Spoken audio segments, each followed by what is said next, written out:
we have in Jesus all our sins and griefs to bear. What a privilege to carry everything to God in prayer. Oh, what peace we often forfeit. Oh, what needless pain we bear.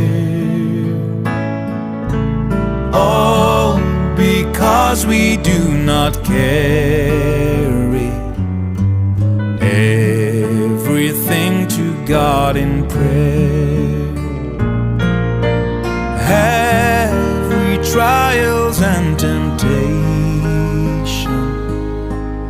Is there